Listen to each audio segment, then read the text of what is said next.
Bismillahirrahmanirrahim. Assalamualaikum warahmatullahi wabarakatuh.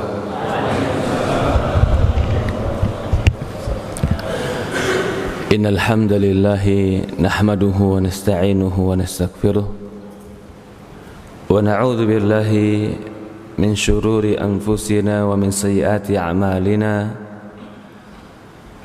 May yahdihillahu fala mudilla lahu ومن يضلل فلا هادي له أشهد أن لا إله إلا الله وحده لا شريك له وأشهد أن محمد عبده ورسوله لا نبي بعد. قال الله تعالى في كتابه الكريم يا أيها الذين آمنوا اتقوا الله حق تقاته فلا تموتن إلا وأنتم مسلمون.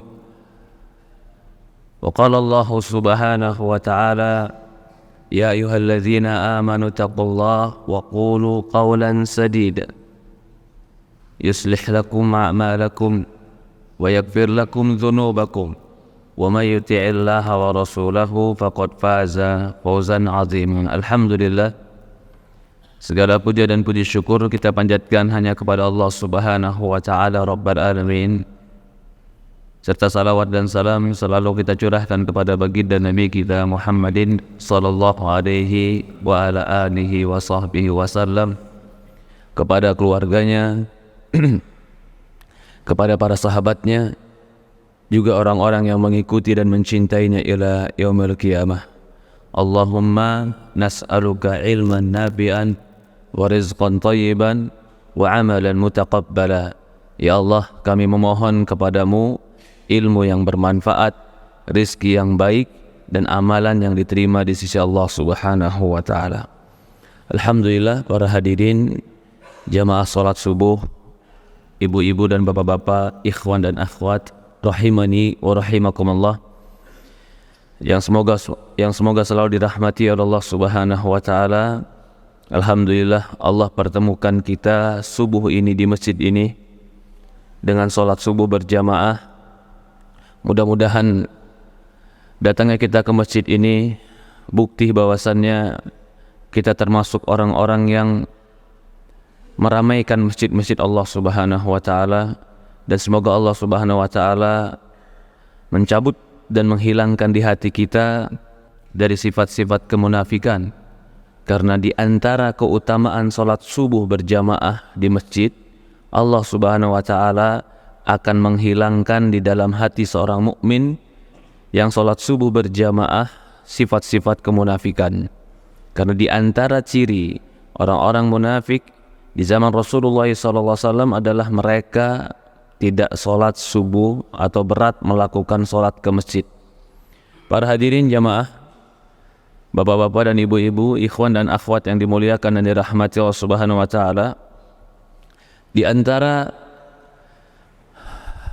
doa Rasulullah SAW di pagi hari adalah Rasulullah berdoa, Allahumma inna nas'aluka ilman nafi'an. Ya Allah, kami memohon kepadamu ilmu yang bermanfaat, wa rizqan thayyiban, rizki yang baik, wa amalan mutaqabbala. Ya Allah, aku memohon kepadamu amalan yang diterima.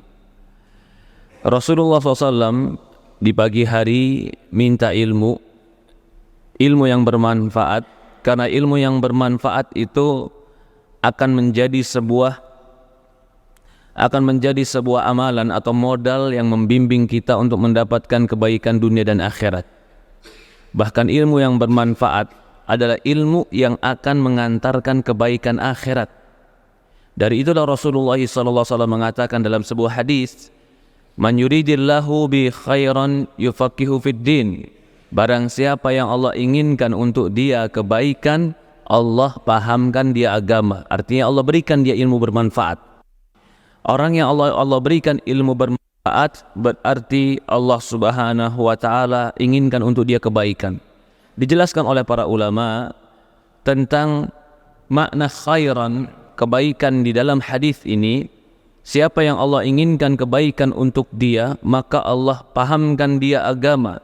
Dijelaskan oleh para ulama yang dimaksud dengan kebaikan di sini, jika kalimat nakirah, khairan itu nakirah karena ada tanwinnya, dan didahului di depannya dengan kalimat syarat, man, siapa. Maka maknanya adalah umum. Allah menginginkan kebaikan bagi dia di dalam hidupnya, di dalam rumah tangganya, di dalam rizkinya, di dalam usahanya. Allah menginginkan kebaikan bagi dia di dunianya, di akhiratnya. Tidak terbatas waktu, tidak terbatas tempat, tidak terbatas apapun, Allah akan berikan kebaikan kepada dia. Karena khairan di sini itu umum, tidak terbatas dengan apapun. Semoga kita diberikan kebaikan dan keberkahan oleh Allah Subhanahu wa taala dengan belajar ilmu agama. Hari ini kita akan membahas tentang bagaimana atau apa yang terjadi, bagaimana tentang seorang ayah. Ayah ini merupakan inti daripada rumah tangga, di antara inti yang terpenting. Kalau kita melihat kepada dalil-dalil hadis, dalam hadis Bukhari dan Muslim, Rasulullah SAW mengatakan, hadis yang sering kita dengar, kullukum ra'in wa kullukum mas'ulun ra'iyatih. Setiap kalian adalah pemimpin dan setiap pemimpin bertanggung jawab terhadap kepemimpinannya. Wa rajulun ra'in fi ahli baiti.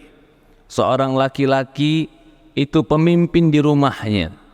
Wa mas'ulun an ra'iyati, dia bertanggung jawab terhadap kepemimpinannya.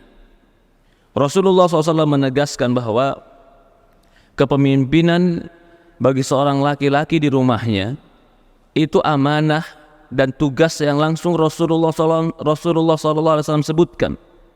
Bahkan Rasulullah mengatakan mas'ulun an ra'iyat, dia akan ditanya tentang kepemimpinannya. Kepemimpinan apa di sini? Ini yang akan kita bahas. Karena banyak orang berpikir tentang kepemimpinan dalam rumah tangga, lalu dia berpikir secara atau membingkainya secara sempit.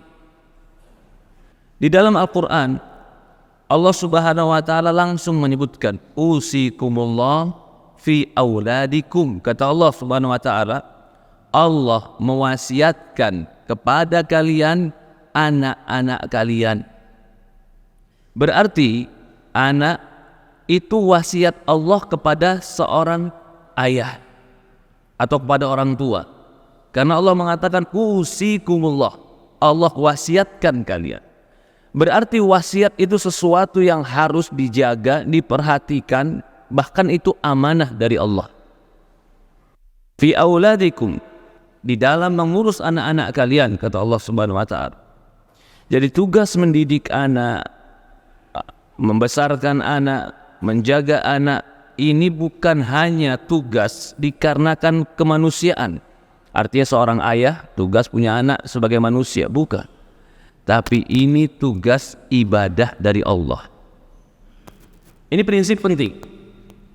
Ketika kita menilai bahwasannya mendidik anak, membesarkan keluarga hanya sekedar tugas kemanusiaan atau dalam kata lain adalah kebiasaan dan adat, itu tidak memiliki kekuatan sebagaimana orang memiliki kekuatan ketika dia mengurus anak, keluarga dan bertanggung jawab ini karena ibadah. Ketika dia menghadirkan dalam dirinya mengurus anak itu karena ibadah dan amanah dari Allah, maka dia akan mampu memikul sesuatu yang tidak mampu dipikul oleh orang lain. Karena dasarnya kuat, lillah. Sesuatu yang didasarkan karena Allah, maka akan keluar pula kekuatan-kekuatan yang akan ditolong oleh Allah. Ketika dia mencari ridha Allah dan dasarkan semua karena Allah, maka Allah akan menolongnya. Di dalam Al-Quran juga bahwasannya Allah Subhanahu wa taala berfirman, ya ayyuhalladzina amanu qu anfusakum wa ahlikum nara. Kata Allah Subhanahu wa taala, wahai orang-orang yang beriman, qu anfusakum, Allah langsung memberikan pembicaraan, diajak bicara adalah kum, kalian laki-laki. Karena kalau perempuan itu kunna, tapi ini ku anfusakum, jagalah diri kalian. Laki-laki, wahai laki-laki, jagalah diri kalian. Wa ahlikum nara, dan jagalah keluarga kalian dari api neraka. Di dalam ayat ini pun Allah mengajak bicara adalah laki-laki. Karena laki-laki yang menjadi tanggung jawab dan penanggung jawab terhadap keluarga dan anak. Di dalam ayat yang lain kita masih menegaskan bahwasannya tanggung jawab ini bukan hanya tanggung jawab sosial, tapi tanggung jawab agama dari Allah. Tanggung jawab ibadah dari Allah. Allah Subhanahu wa taala berfirman dalam ayat yang lain, Ar-rijalu qawwamuna 'alan nisa bima faddala ba'dhum 'ala ba'd. Laki-laki itu qawam. Qawam itu asal kalimat dari qaim. Qaim atau qama itu bisa berarti berdiri tegak lurus. Itu qaim. Allah katakan ar-rijalu qawwamuna 'ala nisa. Laki-laki qawam berarti dia yang meluruskan, dia yang menegakkan, dia yang mengatur. Karena qawam bahasanya. Apa yang dia atur? Dia mengatur istrinya dan anak-anaknya. Allah di dalam ayat ini pun masih menegaskan Allah yang kasih tanggung jawab kepada laki-laki. Dari pemahaman ini dan dari dasar-dasar ini berarti jika ada seorang laki-laki yang dia bertanggung jawab terhadap anak dan istrinya, dia telah menunaikan tugas dari Allah. Kalau dia menunaikan tugas dari Allah, berarti dia telah taat kepada Allah. Kalau dia taat kepada Allah, berarti Allah akan berikan pahala. Kalau Allah berikan pahala, berarti apa yang dia lakukan Allah cintai. Kalau Allah mencintai apa yang dia lakukan, maka bisa Allah atau mungkin bahkan Allah akan menolong apa yang akan dia lakukan. Penegasan berikutnya, kita lihat Al-Quran. Kalau kita melihat kepada Al-Quran, pembicaraan anak kepada orang tua, di Al-Quran itu paling banyak pembicaraan antara ayah kepada anak. Sebutkan hampir semua pendidikan dan pembicaraan dan nasihat itu dari ayah kepada anak di Quran. Maryam berbicara dengan siapa? Bapaknya. Ini. Ya tidak. Luqman berbicara kepada siapa? Anak. Ya bunayya la tusyrik billah. Wahai anakku, jangan kau sekutukan Allah. Luqman ngomong. Yakub, ketika Yakub datang kematian kepada dia, idh hadara Yaqubul maut, qala, dia berkata kepada anaknya, ma ta'buduna min ba'di. Wahai anak-anakku, nih Yakub ketika ingin meninggal, dia kumpulkan anak-anaknya. Dia tanya sama anak-anaknya, ma ta'buduna min ba'di. Wahai anak-anakku, nanti apa yang kalian sembah kalau aku meninggal? Qalu na'budu ilahaka wa ilaha abaika. Wahai abadi, bapakku, kami akan menyembah Tuhan-Tuhanmu dan Tuhan-Tuhan bapak. Yakub bicara pada anak. Juga seperti kisah siapa? Ketika Yusuf mendapatkan mimpi, Yusuf bicara kepada siapa? Ayah. Apa kata ayah ketika itu? Jangan kau ceritakan mimpimu ini. Ya abati inni ra'a, aku melihat ihda asyara kaukaban, aku melihat 11 bintang sujud kepadaku. Ya abati, kata kamu. Lalu kepada bapaknya berkata, jangan kau ceritakan mimpimu ini. Rasulullah pun begitu. Rasulullah SAW dia berbicara dengan anak-anaknya dan keponakannya, bahkan anak tirinya, bahkan sepupunya. Yang muda-muda, yang kecil-kecil, itu Rasulullah SAW tidak lupa untuk membimbing mereka. Banyak kalau kita mau bawa hadis ya. Ketika Rasulullah SAW berduaan di atas kendaraan keledai, Ketika itu Rasulullah bersama Ibnu Abbas. Ibnu Abbas itu sebenarnya bukan anak, tapi Ibnu Abbas itu adalah sepupu Rasulullah. Ya, Abdullah bin Abbas, anak sepupu Rasulullah SAW, Ibnu Abbas. Itu usianya jauh sekali sama Rasulullah. Maka ketika dia naik bersama Rasulullah, Rasulullah SAW mengatakan, "Ya gulam, inni u'allimuka kalimat." Rasulullah panggil dia dengan kalimat gulam. "Wahai anak, aku akan mengajarkan engkau kalimat."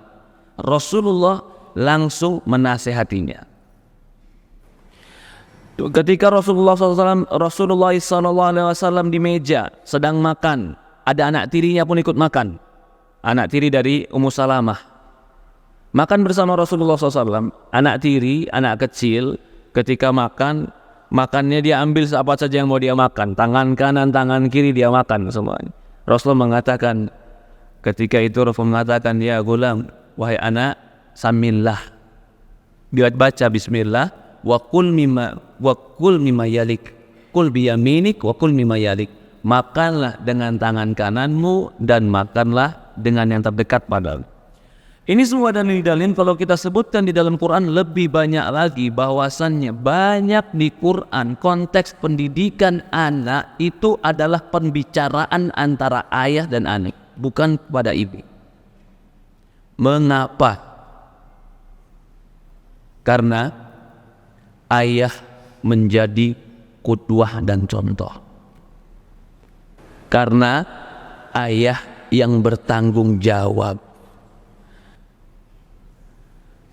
Perhatikan juga Al-Quran, Islam menganjurkan kita untuk memuliakan anak yatim. Bahkan orang yang memuliakan anak yatim dengan mengelus kepala anak yatim, bukan memberikan uang, mengelus kepala anak yatim, kata Rasulullah, akan melembutkan hati. Apakah yang dimaksud dengan anak yatim di sini berarti anak yatim yang fakir? Bagaimana kalau permasalahannya ada anak yatim tapi kaya raya, warisannya lebih banyak daripada harta kita karena bapaknya orang kaya dulu? Apakah tetap anak yatim dimuliakan dan dihormati, disayangi? Apa jawabannya, Pak? Tetap. Pertanyaan berikutnya, mengapa dia lebih kaya dari saya? Jawabannya, dia kehilangan contoh dan kasih sayang. Jadi anak yatim disayangi itu bukan karena dia tidak punya harta. Itu salah satu sebab, benar. Tetapi yang terbesar dan terpenting, dia kehilangan sebuah contoh qudwah dan kasih sayang. Karena kalau ini sudah hilang, maka dia akan sulit atau bahkan dia akan haus dengan pendidikan dan kasih sayang. Tapi sayangnya sekarang banyak anak yang tidak yatim, dia punya bapak tapi jadi setengah yatim. Dibilang bapaknya ada Ustaz. Pernah bapaknya ngelus kepala dia? Enggak. Pernah bapaknya menasihati dia? Tidak. Pernah bapaknya duduk berbicara tukar pikiran dengan dia sebagaimana Rasulullah bertukar pikiran dengan Abdullah bin Abbas? Sibuk. Lalu ayahnya memberikan apa? Ayahnya ngumpanin makan. Subhanallah. Apa yang diminta anaknya ditelepon dikasih semuanya. Minta mobil, minta motor, minta pakaian dikasih. Jajan minta dikasih. Dan dia menyangka, si ayah menyangka, cukup, saya telah memberikan engkau lebih daripada yang lain. Karena apa? Karena saya telah kasih banyak dari nominal untuk dirimu. Padahal itu bukan sesuatu yang paling utama diberikan seorang ayah kepada anak. Kadang-kadang memang perlu kita ngasih anak ikan, tapi terus kita kasih ikan, tidak pernah kita kasih pancing, dia akan lemah. Kadang-kadang kita memang perlu memberikan anak sesuatu yang nyaman untuk dia, agar dia merasakan nikmat dari Allah Subhanahu wa Ta'ala. Tapi terkadang bukan itu saja yang dibutuhkan anak. Anak itu yang dibutuhkan diantaranya adalah dia membutuhkan sebuah contoh dan seorang idola. Ini yang dibutuhkan anak. Idola ini, siapa yang paling pantas untuk menjadi idola dia? Yang paling pantas untuk menjadi idola dia adalah bapaknya. Ketika bapak tidak bisa menjadi idola, maka ketika itu dia telah kehilangan seorang tokoh. Dia akan mencari idola-idola yang lain. Yang idola itu, ketika dia sudah kagumi, dia bangga dengan idola tadi, maka paling tidak akan tumbuh dalam dirinya sebuah cita-cita. Saya ingin seperti dia. Kalau dia salah ngambil idola, ternyata yang jadi idola bukan ayahnya. Bahkan ayahnya dianggap, ayah mah gak bagus, ayah mah tidak.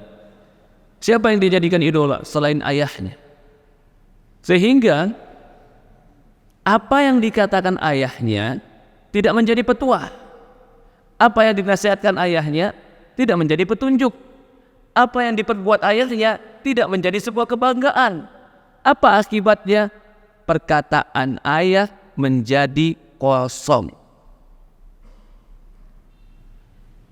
Padahal kalau kita melihat kepada Quran tadi, pembicaraan Luqman kepada anaknya, apalagi pembicaraan Ibrahim kepada anaknya, ini pembicaraan yang paling hebat. Coba Ibrahim ketika berkata kepada anaknya Ismail, kata Ibrahim, ya Ismail, inni ara fi manam ani an adbahuk. Wahai Ismail, aku melihat di mimpiku, aku itu nyembelih kamu. Apa kata Ismail? Ya abati, if'al ma tu'man, satajiduni insyaallah minas sabirin. Wahai bapakku, lakukan apa yang diperintahkan untukmu. Ini pembicaraan dari seorang ayah yang pembicaraannya menjadi sebuah petuah bagi seorang anak. Coba betapa cintanya ini seorang anak kepada ayah. Kecintaannya mengatakan, abati, kalau memang itu perintahmu dan perintah dari Allah, lakukan, sembelih aku.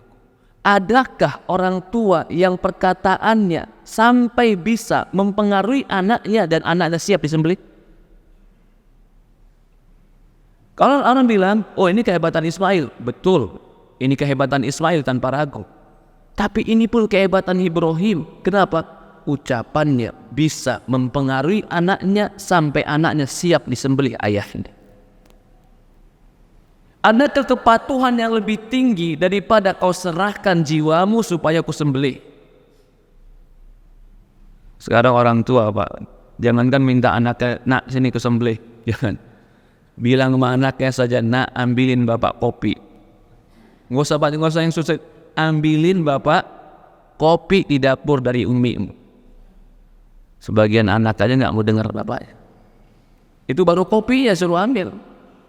Gimana lagi kalau disuruh anaknya ya, nak kau ku sembelih karena Allah perintahkan. Lalu anaknya ngelawan, kata si bapak, ini emang anak durhaka. Langsung vonisnya ke anak, ini anak durhaka. Oke, anak itu, ini poin juga. Allah Maha Adil. Allah Maha Adil.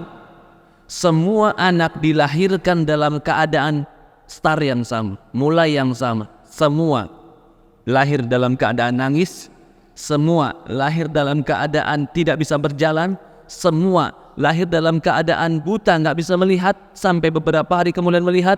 Semua lahir dalam keadaan tidak bisa bicara. Semua sama. Kullu mauludin yuladu ala fitrah. Semua anak dikasih Allah kepada kita sama, Kak. Tapi ketika besar berbeda-beda. Apa yang membedakan mereka? Allah tidak membedakan pemberiannya. Secara umum semua sama. Kata Rasulullah, kullu mauludin yuladu alal fitrah. Semua anak dilahirkan di atas fitrah kesucian, bersih, nggak kotor, nggak ada jiwa bangkang. Begitu lahir tiba-tiba jiwa bangkang, nggak ada. Begitu lahir tiba-tiba jiwa kufur kepada Allah, nggak ada. Begitu lahir langsung tiba-tiba dia jiwanya menyukai sesama jenis, nggak mungkin. Allah lahirkan dalam keadaan fitrah, suci semua. Tapi kata Rasulullah, fa abwahu yuhawidani au yunassira. Tapi kedua orang tuanya lah yang mewarnai dia. Sampai apa? Dia menjadi Yahudi atau dia menjadi Nasrani. Ini puncak dari pewarnaan sampai dia kufur kepada Allah. Tapi ada yang mewarnai tidak sampai kufur, diwarnai dengan kerasnya hati, diwarnai dengan pembangkangan, diwarnai dengan perbuatan-perbuatan maksiat, sehingga anak tadi yang tadinya suci, putih, bersih, terwarnai oleh perbuatan orang tuanya, bisa jadi orang tuanya pun tidak sadar dia telah mencelupkan sesuatu yang kotor untuk anaknya. Nabi Ibrahim alaihissalam, Nabi Muhammad SAW, para nabi semuanya mencontohkan kepada kita, ayah itu harus menjadi qudwah. Ini poin. Ayah itu harus menjadi imam. Gimana mau jadi imam? Setiap anak ngelihat ayahnya lagi main game. Subhanallah.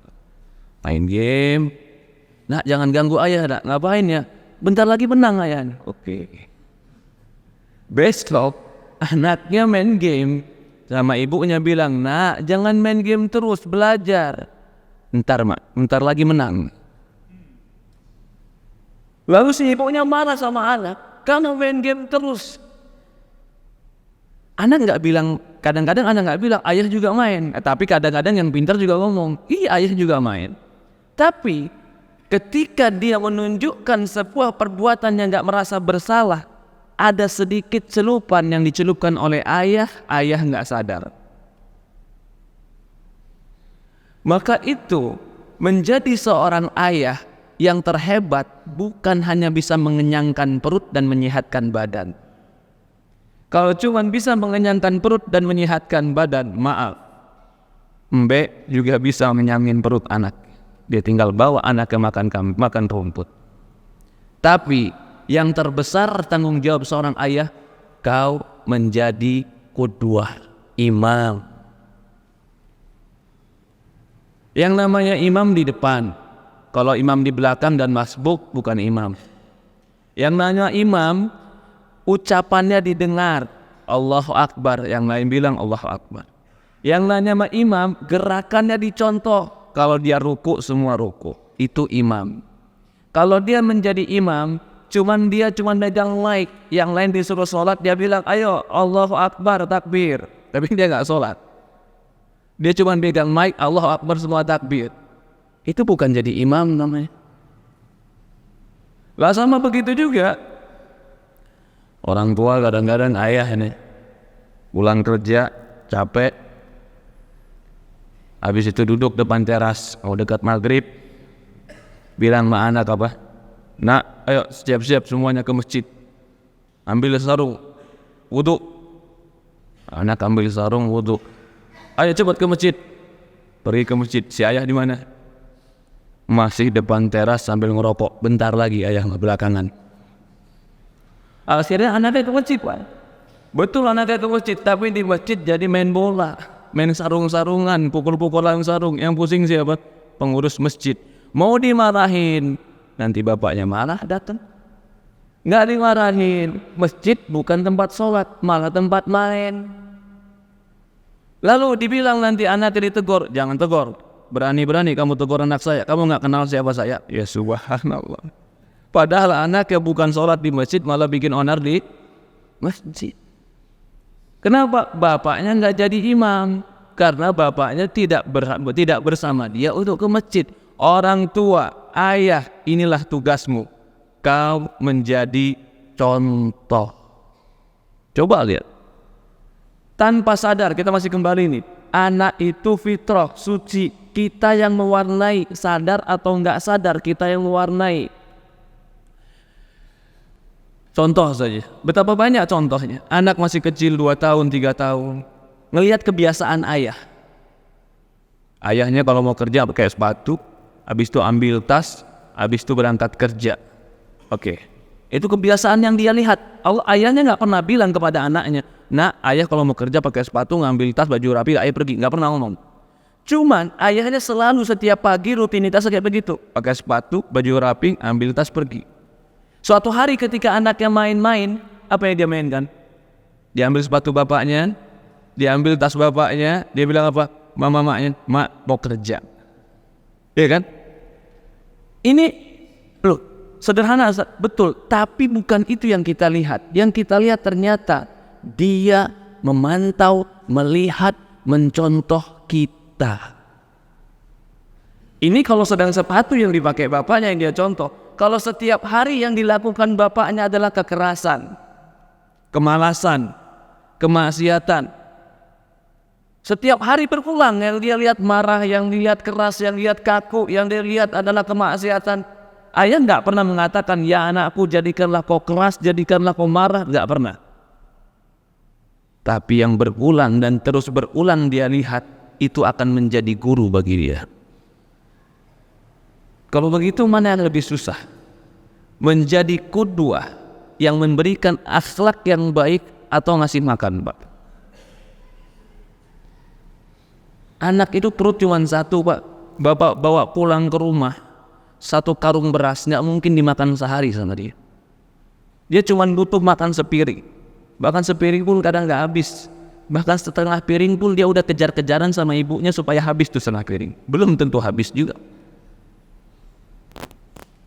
Yang sulit itu sebenarnya menjadi ayah ketika kita bisa bersikap yang mencontohkan kebaikan. Ya ini yang banyak ayah itu hilang. Ayah yang bertanggung jawab terhadap harta, ayah yang bertanggung jawab terhadap pendidikan, ayah yang bertanggung jawab terhadap kesehatan. Banyak. Ayah yang bertanggung jawab terhadap mental dan juga pendidikan anak, ini yang banyak yatim. Bukan yatim karena harta, bukan yatim karena nggak ada bapak, yatim karena nggak ada contoh. Maka itu disebutkan di Quran, di antara salah satu faktor yang terpenting untuk menjadikan anak orang-orang, untuk menjadikan keluarga menjadi orang soleh, itu adalah kesolehan kedua orang tua. Kesolehan kedua orang tua itu adalah pelajaran yang dia lihat, yang dia dengar, terus yang dia perhatikan, yang akhirnya berbekas dalam diri dia. Itu secara psikologis. Tapi secara takdir pun, kesolehan orang tua menyebabkan anak dijaga oleh Allah. Kisah tentang siapa? Kisah tentang Musa bersama Khidir. Pertama Khidir menghancurkan kapal. Kemudian apa? Khidir membunuh anak. Ini contoh yang satu. Ini akan disebutkan kenapa Khidir membunuh anak. Yang kedua, yang ketiga apa? Anak yatim yang punya harta karun. Ya tidak. Dari 3 cerita Khidir kepada Musa, 2 diantaranya berkaitan kesolehan orang tua. Yang satu dia bolongin kapal supaya kapal nggak berjalan. Kalau dia berjalan dia akan dirampok, bukan lagi bolong, akan diambil semuanya. Lebih baik bolong daripada dirampok. Yang kedua, ini anak dibunuh sama Khidir. Musa kaget, kenapa anak kecil nggak punya dosa kok dibunuh? Khidir bilang, kan udah aku bilang kalau kau pergi sama aku jangan banyak tanya. Tapi apa alasannya setelah itu dikatakan oleh Khidir? Anak ini kalau dia besar khawatir menjadikan kedua orang tuanya kafir. Jadi kematian dia itu untuk menjaga siapa? Agama kedua orang tuanya. Kenapa Allah pilihkan kematian untuk anak ini? Supaya orang tuanya tetap mukmin. Karena Allah menjaga agama orang tuanya. Kenapa orang tua dijaga? Karena dia beriman kepada Allah. Tapi kenapa dimatikan anak, Ustaz? Karena anak kecil mati tanpa dosa tetap masuk surga. Ini yang pertama. Kalau dibiarkan anak ini hidup, dia ngerepotin orang tuanya, dia nyusahin orang tuanya, bahkan menyebabkan orang tuanya kufur kepada Allah. Berarti kehidupan dia kalau panjang menjadi bencana buat orang tuanya. Karena orang tuanya soleh dan baik, Allah cut bencana ini, meninggal dia. Itu satu. Berarti kesolehan orang tua berpengaruh tidak terhadap takdir, berpengaruh tidak terhadap keputusan Allah? Pengaruh. Yang kedua, ketika tembok itu miring lalu dibangunkan oleh Khidir, Musa bilang, kan kita lagi di perjalanan, kita butuh uang, kenapa kamu gak minta upah saja itu membangun tembok? Apa kata Khidir? Di bawah tembok ini ada harta karun untuk yatimaini gulamaini yatimain, 2 anak yatim. Lalu kenapa 2 anak yatim ini yang menjadi target supaya mendapatkan harta karun? Fakana abuhuma salihah. Dahulu kedua orang tua mereka orang soleh. Orang tuanya sudah meninggal, tapi karena kesolehan orang tuanya, Allah takdirkan anak yatim ini dapat harta karun.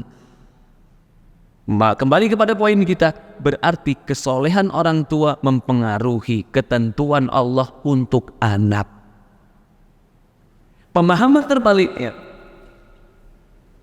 atau kita balik masalah, anak tadi yang mati dibunuh oleh Khidir, kalau orang tuanya nggak soleh, apa yang dibuat oleh Khidir? Tetap dibunuh atau tidak anak ini? Tidak, dibiarkan hidup. Untuk apa? Untuk menghukum bapak dan ibunya. Kalau ternyata anak yatim tadi 2 orang tuanya tidak soleh, apakah akan dinaikkan tembok dan dikeluarkan harta karun? Tidak. Maka kesolehan orang tua mempengaruhi anak. Rasulullah SAW pun mengatakan atau mengajarkan kepada kita masalah ini. Maka itu orang tua menjadi ayah, itu menjadi ibu, itu harus orang yang siap memperbaiki diri. Jangan jadi ayah sama ibu merasa masih seperti bujang. Pulang kapan aja, kapan mau pulang. Ketika istri tanya, jangan tanya, yang penting saya kasih kamu duit. Nah boleh. Masih udah nikah tapi masih suka nongkrong di kafe, kapan pulang? Nggak tahu kapan pulang. Bahkan sebuah kisah ini zaman sekarang, gara-gara udah nikah atau dia sudah nikah tapi dia nggak merasa bahwasannya dia punya tanggung jawab anaknya ditinggal umur 2 tahun di rumah bersama orang di rumah. Ibunya kemana? Ibunya nongkrong di kafe sama teman-temannya sambil ngerokok. Kenapa? Healing, kata ibunya. Subhanallah. Kalau kayak begini, berarti ini tidak bertanggung jawab. Kalau kau sudah berani menikah, kau sudah berani masuk rumah tangga, kau harus berani berubah menjadi orang lebih baik. Kalau kau tidak berani menjadi orang yang lebih baik, maka khawatir tidak menjadi kebaikan bagi anak. Kedua, contoh kesolehan orang tua penting. Jangan mengatakan atau jangan langsung mengatakan atau memvonis anak sementara kita sendiri nggak menjadi qudwah. Lalu apa yang harus kita tanamkan kepada anak? Yang harus kita tanamkan kepada anak itu pertama adalah sebagaimana Ibrahim, sebagaimana Yakub, sebagaimana Luqman, semuanya kalau kita lihat ke dalam pendidikan mereka punya poin satu yang sama dalam mendidik anak, sehingga anak itu rela walaupun disembelih ayah. Apa poinnya? Apa poinnya Ismail sampai bisa patuh kepada ayah dan rela disembelih? Apa yang ditanamkan Ibrahim kepada Ismail? Apa yang ditanamkan Yakub ketika Yakub berkata kepada anak-anaknya sampai anak mengatakan, abati, kami akan beribadah kepada Tuhan. Satu sama, dia kenalkan anaknya kepada Tuhannya. Maka itu Ismail mengatakan kalau ini memang perintah Allah, lakukan, karena dia udah kenal dengan Tuhannya. Jadi orang tua, supaya anak kita itu bisa kita atur dan dia mengerti bagaimana bersikap kepada kita, kenalkan dia kepada Allah. Kalau kau lupa dan lalai mengenalkan dia kepada Allah, yang kau kenalkan adalah tongkat, yang kau kenalkan adalah cubitan, yang kau kenalkan adalah tangan, yang kau kenalkan adalah hukuman. Dia takut kepadamu ketika ada dirimu. Ketika tidak ada dirimu, ketika hukuman tidak ada, ketika kau lalai, ketika kau tidak mampu lagi memukul dia karena mungkin kau terbaring sakit, dia akan lebih kuat dari dirimu. Bukan itu yang menyebabkan anak patuh. Anak patuh ditaruhlah di rumah, digantung ekor ikan pare. Sadisnya luar biasa. Ekor ikan pare itu yang durinya masih banyak. Setiap anak nakal itu mau. Setiap anak nakal itu mau. Itu terus. Jadi ketika bapaknya pergi selalu berpikir nih, gimana ekor ikan pare supaya hilang dari sini. Jadi dia mau menghilangkan itunya, karena itu yang membuat dia takut. Dan orang tua menganggap ya begitu. Maaf, kau bukan sedang mendidik seekor hewan. Kau bukan mendidik sapi, kau bukan mendidik anjing, kau bukan mendidik monyet, bukan. Hewan didikannya adalah dengan pukulan. Sapi kalau nggak mau jalan dipukul jalan dia, Pak. Kuda nggak mau lari dicambuk lari. Kuda itu karena dia nggak punya akal, nggak punya perasaan. Kamu bisikin tentang Tuhan, dia budek, nggak bakalan tahu. Tapi anak dia punya akal, dia punya perasaan, dia punya naluri tentang Tuhan. Kenalkan dia kepada Tuhannya sehingga dia takut kepada Tuhannya. Kau akan duduk dengan tenang, dia menjadi baik karena Tuhannya. Tiba-tiba dia ke masjid aja. Tiba-tiba malah kita dibangunin. Ya bangun ya. Kenapa? Udah subuh. Masya Allah. Kalau ayah yang baik langsung bilang, alhamdulillah bangunin ma anak. Kalau ayah yang gak baik gimana? Udah kamu duluan aja, ribut banget, capek ayah. Kenalkan dia kepada Allah. Kau akan tenang. Kalau kau tidak kenalkan dia kepada Allah, jangan salah, suatu hari kau akan kecewa dengan dia. Yang gak adil ya Pak, ini gak adil. Ketika anaknya sudah gak dikenalkan sama Allah, lalu anaknya membuat sesuatu yang melenceng, yang dia salahkan anaknya. Oke, mungkin anak salah, kita gak membenarkan dia, tapi dia telah terwarnai dengan warna dirimu. Maka itu kan kita sering dulu maaf ini, sering yang tersebar di internet itu, seorang ayah bercerita, saya punya 10 anak, yang anak saya semuanya berhasil menjadi orang-orang hebat. Saya sekarang dalam keadaan tua, tapi tua saya sekarang anak saya gak ada yang jenguk saya. Semuanya sibuk sama kerjaannya masing-masing. Semua yang melihat video itu sedih. Ya Allah, kasihan banget bapak nih, punya anak yang berhasil semuanya, tapi gak ada yang jenguk dia, gak ada yang memperhatikan dia. Dia hidup sendiri, anak-anaknya kaya semua. Betul, itu dari sisi kita melihat dari anak. Sekarang timbul sisi yang lain. 10 anak, 10, bukan 1 Pak. Lalu semuanya karakteristik sama, warnanya sama, cara berpikirnya sama, sikapnya sama. Ini anak atau cetakan, Pak? Yang nyetak siapa? Bapaknya. Lalu sekarang bapaknya ngelapor, anakku gak ada yang jenguk aku. Kau tidak mengajarkan dia agama. Loh, kalau gitu Ustaz membenarkan anak? Ya enggak juga. Ini kita kita lihat posisi sebagai anak. Sekarang lihat posisi sebagai ayah. Kalau kau punya 1 anak, lalu anak ini salah, oke. Ini 10 Pak. 10 semuanya sama warnanya. Berarti ada cetakan di situ. Apakah dia sadar ketika dia mencetak dulu? Tidak, bisa jadi dulu pun seperti itu. Nggak ada waktu, ajak anak-anak ajak main, maaf bapak sibuk. Weekend anak-anak ngajak ke pantai, maaf bapak sibuk. Malam ketika anak-anak ingin ngerjain PR, ayah berapa sih 4 tambah 4? Maaf, ayah lagi ada kerjaan depan laptop. Dia nggak pernah punya waktu untuk anak dia. Dia nggak pernah mengajak anaknya bermain. Dia nggak pernah bagaimana anak yang naik ke dalam punggungnya, dia gendong anaknya, dia tertawa sama anaknya. Jawaban dia cuma 1, ayah lagi sibuk, tolong ke ibu aja. Oke, ketika itu kau muda, kau sibuk dengan kerjaanmu, dia ketika itu kecil dan lemah membutuhkan dirimu. Sekarang terbalik, kau sudah tua, kau lemah membutuhkan diri dia, dia yang muda dan sibuk dengan tenaganya. Satu sama enggak? Satu sama. Dari mana dia belajar bahwasannya kekerjaan itu lebih sibuk daripada harus mengurus keluarga? Dari bapaknya. Apakah bapaknya pernah bilang, nak, kalau kamu kerja, udah gak usah perhatiin keluarga? Pernah ngomong gak bapaknya? Gak bakalan pernah ngomong, Pak. Tapi kok ternyata yang 10 ini cetakannya sama? Karena dia punya panutan. Siapa yang dipanutin? Bapaknya. Sadar atau tidak sadar, itu yang terjadi bagi kita. Mau tidak mau, itulah seorang ayah. Beginilah rasanya menjadi ayah.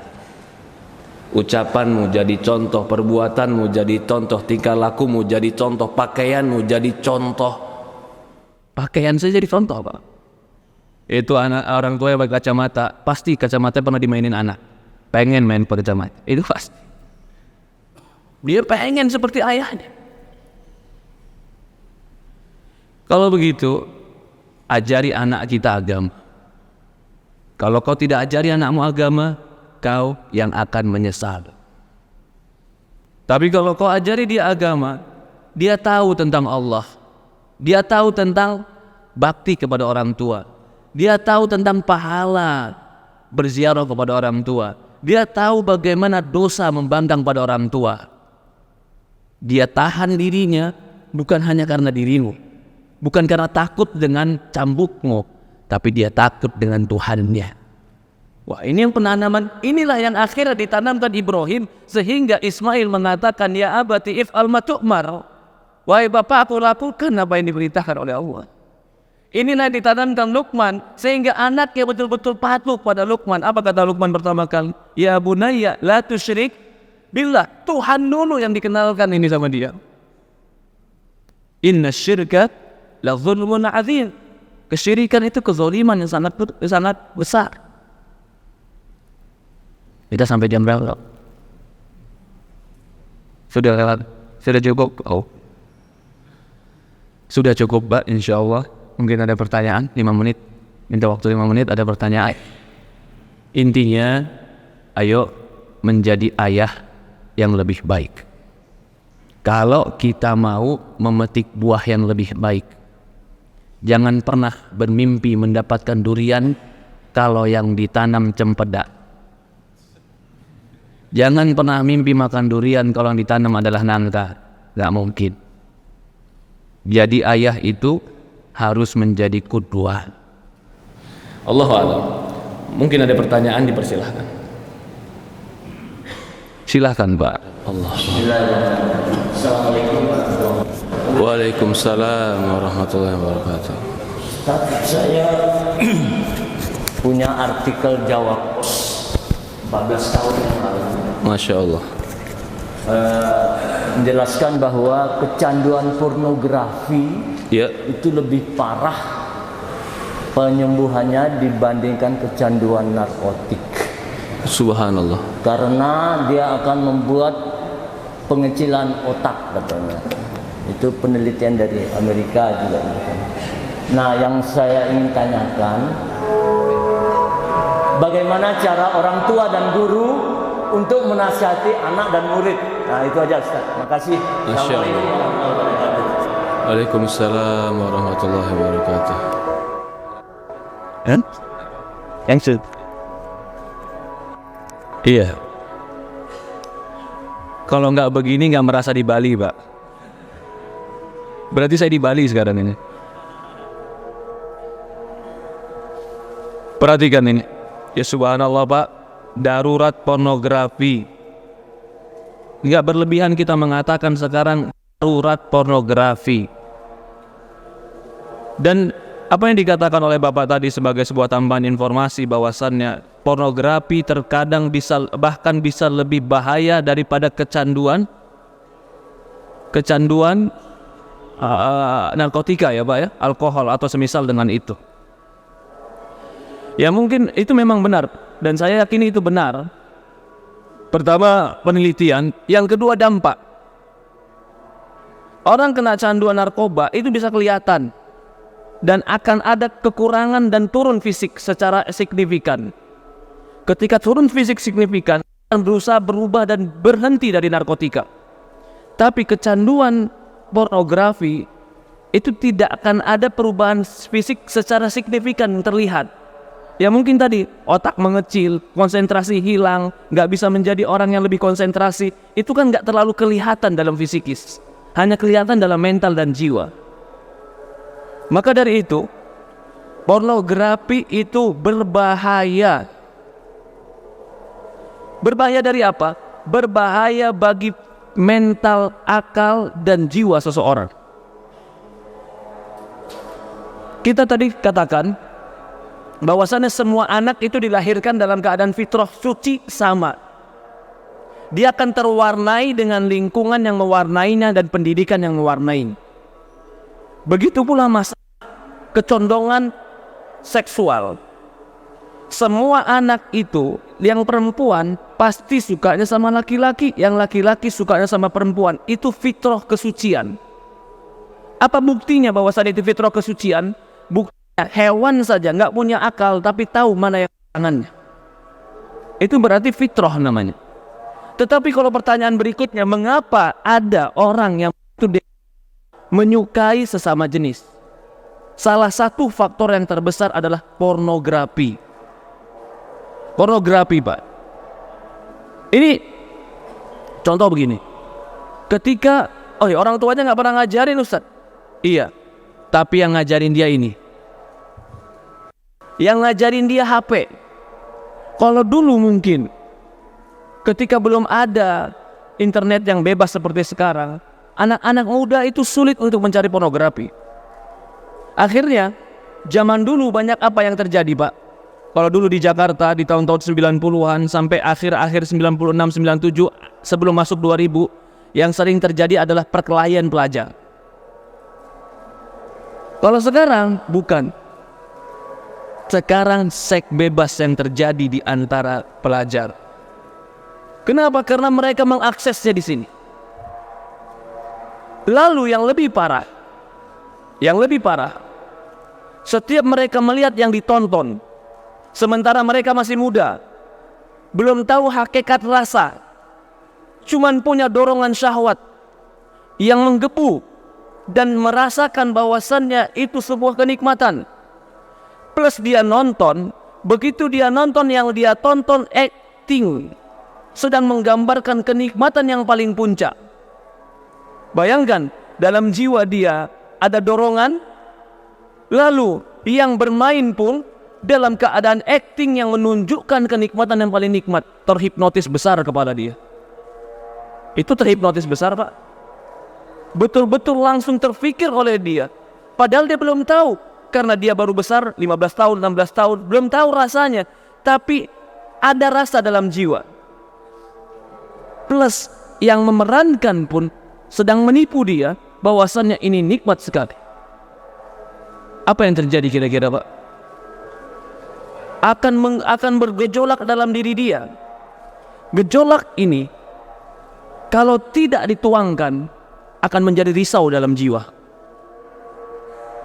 Akhirnya kalau dia laki-laki, apa yang dia lakukan, Pak? Onani. Ini awal. Onani dia. Akhirnya dia nonton lagi yang lain. Ternyata nonton yang lain, dia dapat adegan yang lain. 2 laki-laki, 1 perempuan. Dia sedang terhipnotis dan dia tidak tahu bagaimana hakikat permainan itu. Tapi yang dia tonton sedang menggambarkan kenikmatan yang paling tinggi, sehingga masuk di akal dia. Berarti 2 lawan 1 hebat, itu enak. Sekarang semua masih menjadi sebuah impian. Sampai dia nonton lagi yang lain, laki-laki dengan laki-laki pun bermain. Yang awalnya dia menonton gak suka, tapi karena jiwa yang mendorong ada syahwat, yang menonton dengan acting yang hebat, menunjukkan seolah-olah sedang di puncak kenikmatan, terhipnotis lagi. Ternyata laki-laki sama laki-laki pun enak. Siapa yang menghipnotis dia, Pak? Karena orang paling terhipnotis itu dengan mata dan telinga. Apalagi kalau jiwanya ingin lebih mudah dihipnotis. Kalau mata tertutup, cuman telinga terdengar, sulit terhipnotis. Bisa, tapi sulit. Tapi kalau mata visual melihat, telinga mendengar, jiwa terdorong, mudah untuk terpengaruh. Ketika terus terdorong dalam jiwanya dan ternonton, terpikir, dan dia sudah memiliki sebuah pemikiran kayaknya enak sebagaimana ditonton, mulai dia bicara sama teman kelasnya, aku punya gambar nih. Iya kan? Teman kelasnya bilang apa? Gambar A. Ternyata dia punya jiwa yang sama apa? Sedang tahu mainan baru dalam jiwa yang namanya syahwat. Dulu waktu SD belum tahu, sekarang SMP, SMA baru tahu ada lezatnya syahwat.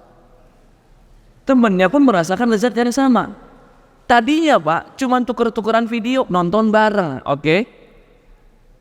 Akhirnya, maaf, onani baru. Sudah onani bareng, apa yang terjadi Pak? Lah ini kita berbicara tahapan-tahapan akhirnya dia jatuh kepada homoseksual. Akhirnya saling mengonanikan Pak. Akhirnya apa yang terjadi? Mempraktekkan apa yang dia lihat. Itu tahapan. Dan tahapan ini gak sekali. Ketika sering dia melihat, sering terhipnotis, dia akan lakukan itu. Di usia 16-17 tahun dia lakukan itu bersama temannya. Di usia 25 tahun bapaknya datang, "Nak, mau nikah gak?" Dia tanya, "Sama perempuan apa laki-laki?" 16 tahun sampai 25 tahun ada 9 tahun dia mencetak dirinya sendiri. Lalu sudah 25 tahun ayahnya langsung bilang, "Kamu harus berubah sekarang." Ayahnya bilang dengan ucapan yang masuk telinga, tapi ayahnya tidak bisa menghipnotis anaknya sebagaimana Ibrahim menghipnotis anak, mempengaruhi anak. Gambar yang dia lihat yang bertahun-tahun telah menghipnotis dia, lebih besar daripada nasihat ayahnya. Maka itu kalau dikatakan pornografi itu bisa candu lebih dari narkoba, betul. Lalu bagaimana? Tadi pertanyaan intinya bagaimana menasihati anak. Iya, tadi sudah kita singgung Pak. Pertama, kita tuh gak bisa memasukkan sesuatu ke hati anak kita. Gak bisa. Yang namanya nasihat, dalam bahasa Arab itu adalah nasihat. Nasih itu murni, itu nasih. Maka dikatakan nasihat ketika dia murni, inginkan kebaikan, tanpa ada tendensi yang lain, itu namanya nasihat. Gak pengen uang, gak pengen apapun, nasihat teman. Maka itu kata para ulama, sesuatu yang keluar dari hati, maka akan masuk ke hati. Itu nasihat. Tetapi untuk menasehati ini, kita butuh hati yang kita persiapkan. Karena nasihat itu letaknya bukan di akal, letaknya di hati yang menerima. Maka sebelum kau memberikan nasihat, siapkan hati yang bisa menerima. Bagaimana menyiapkan hati yang bisa menerima? Tadi kita bilang, kenalkan dulu hatinya kepada Allah. At-taqwa hahuna, ketakwaan itu di sini kata Rasulullah. Di mana? Di hati. Fa inna fi jasadi mudghah, dalam jiwa itu ada segumpal darah. Kalau dia baik maka semua baik. Persiapkan hati dia dulu untuk menampung nasihat. Bagaimana mempersiapkannya? Kenalkan dia dengan Allah dan sucikan jiwanya dari amal-amalan kebaikan, atau sucikan jiwanya dengan amalan-amalan kebaikan. Setelah itu barulah kita bisa memberikan dia nasihat. Nah, bagaimana memberikan nasihat tadi? Kita sudah bilang salah satu nasihat dan keinginan itu bisa menyerap dalam hati, visual, pendengaran, juga sentuhan. Jadi ini gunakan apa yang dia tonton, apa yang dia dengar, apa yang dia sentuh. Ini akan membentuk sesuatu di dalam hatinya. Ketika kupingnya mendengar, yang dia dengar adalah sebuah kenikmatan, dia akan masukkan ke dalam hatinya. Tapi ketika kupingnya mendengar sesuatu yang menyakitkan, dia tidak akan pernah mau memasukkan ke hatinya. Maukah bapak memasukkan ke hati bapak sesuatu yang menyakitkan, Pak? Gak bakalan mau. Kamu tuh anak nakal, kamu tuh bengal, kamu tuh bodoh, kamu tuh ini masuk dalam hati harus disimpan atau jangan disimpan dalam hati, Pak? Jangan disimpan, ya enggak? Tidak ada orang mau menyimpan dalam hatinya, kamu tuh bodoh, kamu tuh bengal, kamu tuh nakal. Jadi kalau ada nasihat tapi di dalamnya adalah melukai hati, tidak akan pernah bisa masuk ke dalam hati. Karena dia tidak akan mau menyimpan di hatinya. Kalau begitu bagaimana cara menasehati? Jangan melukai hatinya ketika nasihat keluar dari mulutmu. Tunjukkan ketika menasehati, aku tuh cinta sama kamu. Yang kuinginkan tuh kebaikan untuk kamu. Yang kuinginkan itu adalah kau menjadi orang baik.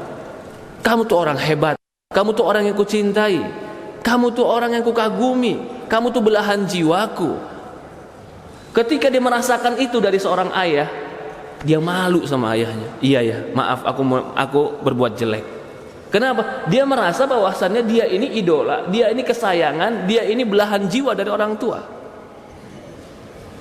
Maka penting dalam menasehati untuk memilih kalimat yang tidak melukai. Lah kita ini kebalik. Kalau lagi marah selalu memilih kalimat yang melukai. Dengan alasan marah. Ketahuilah kalimat yang melukai tidak akan pernah tersimpan di hati.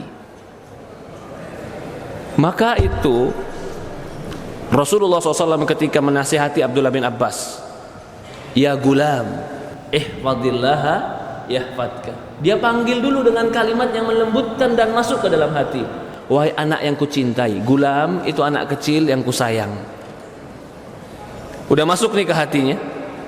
Ihfadillaha yahfadka. Kau jaga Allah, Allah jaga engkau. Disiapkan hatinya mengenal Allah. Ini yang jauh dari pendidikan kita, Pak. Kadang-kadang pendidikan kita, oke, kamu jangan narkoba. Itu akan merusak kamu, akan menghancurkan kamu, akan bikin kamu sakit. Selesai. Adakah kalimat nanti Allah tidak mencintaimu? Nanti akhiratmu rusak? Adakah kalimat itu? Tidak. Ternyata didekatkan hanya pemahaman-pemahaman fisikis. Tidak didekatkan dengan pemahaman rohani kepada Allah Subhanahu wa taala. Allahu alam, penting bagi kita untuk mengenalkan anak-anak kita kepada Allah, dan pilihlah kalimat-kalimat yang ketika disimpan di hati, kalimat itu menjadi nyaman sehingga dia tidak merasakan apa yang kita ucapkan sebagai luka di dalam hatinya. Allahu alam. Terima kasih banyak, Pak. Ada lagi yang lain? Ustaz, izin untuk pertanyaan di luar konten. Silakan. Selama saya bisa jawab, saya jawab. Kalau saya nggak bisa bilang, saya nggak jawab, saya bilang Allahu alam. Baik, berarti diizinkan Ustaz. Siap, Pak. Ya, baik. Ada beberapa ulama yang hari ini masih kemudian berpihak kepada Israel atau Yahudi dan Nasrani. Bukan orang itu kemudian punya logika, namun logika cerdas, tetapi tidak dibalut dengan logika keimanan. Ternyata logika keimanan itu enggak didapat dari gelar sarjana, enggak didapat juga dari pergaulan yang super gaul apapun, tidak juga bergaul dengan orang-orang yang pintar lalu iman bertambah. Terus kemudian imannya bertambah belum tentu. Gelar profesor, doktor, terus imannya bertambah enggak juga. Enggak jaminan, karena keimanan itu dapatnya di majelis keimanan. Inti jadi pertanyaannya adalah bagaimana seorang ustaz yang pernah memiliki ilmu keimanan yang sangat tinggi di atas rata-rata umat yang tidak punya pendidikan agama, tapi masih pro kepada Israel dan Yahudi, padahal di dalam Al-Quran itu sudah jelas. Mungkin bisa dijelaskan atau bocoran dari ustaz-ustaz lain kepada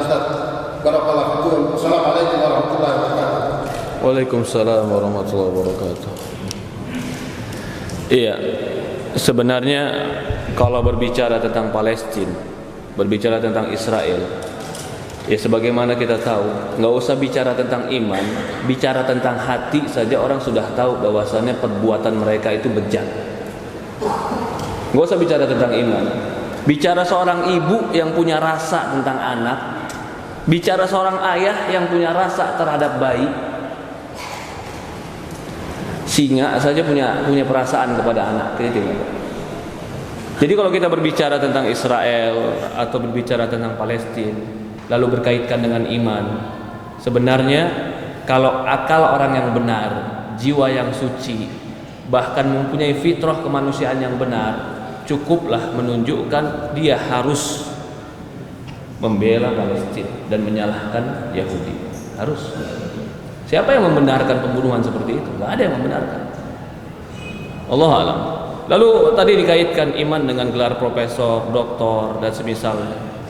Ingat bahwasannya sekolahan itu cuman menjanjikan sertifikasi. Gelar-gelar itu kan sertifikasi. Iman itu tidak dapat dijual dan tidak dapat dibeli. Gelar sertifikasi doktor, profesor itu dapat dibeli dan dapat dijual. Dengan belajar bertahun-tahun, padahal tujuan dia bukan ilmu, tujuan dia gelar. Maka itu Allah mengkaitkan ilmu di Quran itu bukan dengan sertifikasi berupa gelar. Ya, ini zaman sekarang kebutuhan kita. Kita butuh sekarang ini gelar untuk apa? Untuk mengerti bahwasannya dia tersertifikasi atau tidak. Tapi di Quran dikaitkan sebenarnya innama yakhsyallaha min ibadil ulama. Ilmu itu dikaitkan dengan takut sama Allah. Jadi kalau perbuatannya, perkataannya, ibadahnya, tingkah lakunya menunjukkan dia takut sama Allah, dia pasti berilmu.